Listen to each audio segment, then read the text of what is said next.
काफी समय पहले भारत में एक राजा शासन कर रहे थे।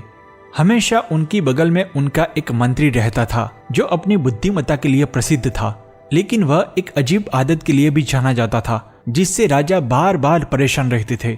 चाहे जो भी हो, वह हमेशा यही कहकर जवाब देता था, जो होता है वह अच्छे के लिए ही होता है। एक दिन राजा अपने मंत्री, सिपाहियां और वैद्य के साथ शिकार के लिए जंगल में जा रहे थे। रास्ते में उनके घोड़े ने एक बड़े सांप को देख लिया और घबरा गया। राजा घोड़े से गिर पड़े और 15-20 फुट तक घिसटते चले गए। इस दुर्घटना में उनके एक पैर का अंगूठा कट गया।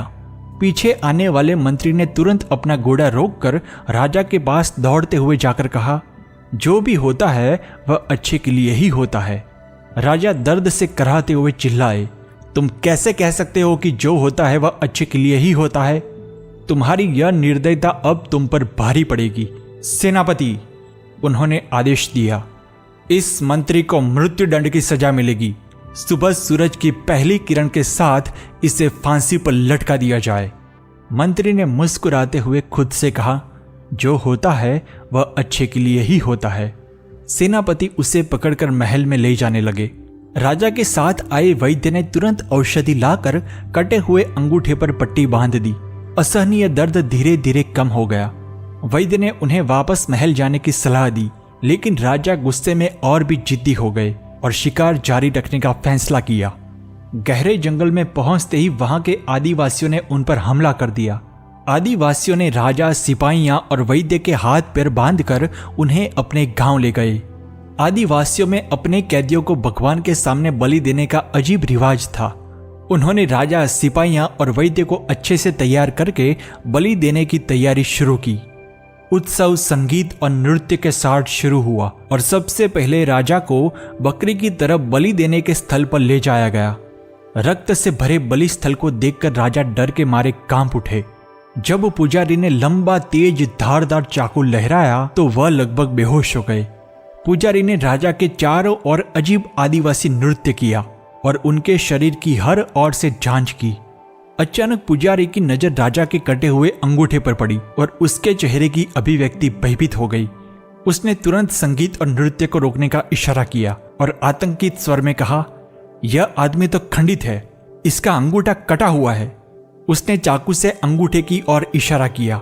हम भगवान को ऐसे आदमी की बलि नहीं दे सकते जो पहले से ही खंडित हो।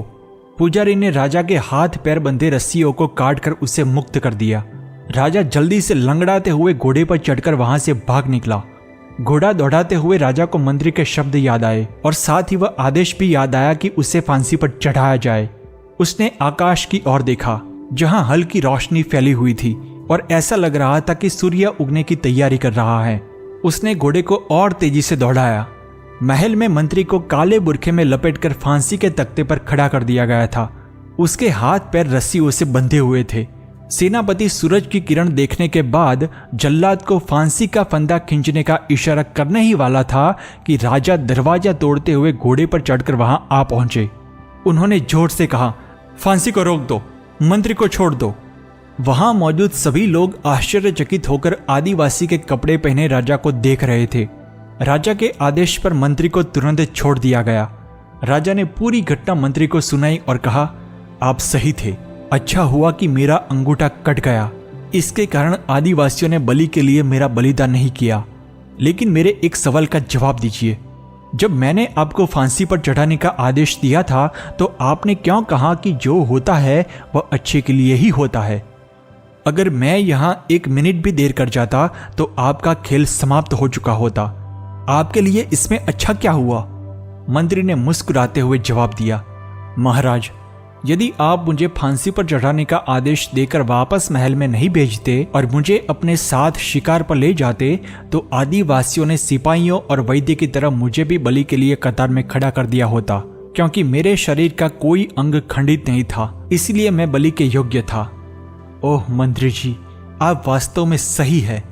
राजा ने भावुक होकर दोनों हाथ जोड़कर कहा, सच में जो होता है वह अच्छे के लिए ही होता है।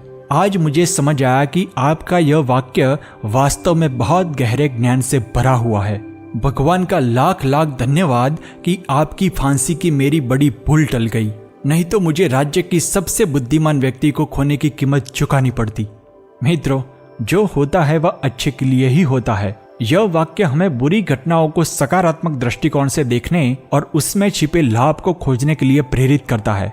कोई भी कठिन काम आसान है कहने से आसान नहीं हो जाता, लेकिन ऐसा कहने से कठिन काम में आगे बढ़ने के लिए मानसिक साहस मिलता है। जैसे फिल्म 3 इडियट्स में आमिर खान अपने दोस्तों को कहते हैं, ये जो अपना दिल है ना, बड़ा डरपोक है, इसे बेवकूफ बनाकर रखो। लाइफ में कितनी भी बड़ी प्रॉब्लम हो ना, उसे बोलो कोई बात नहीं चाचू, सब कुछ ठीक ठाक है, all is well, all is well.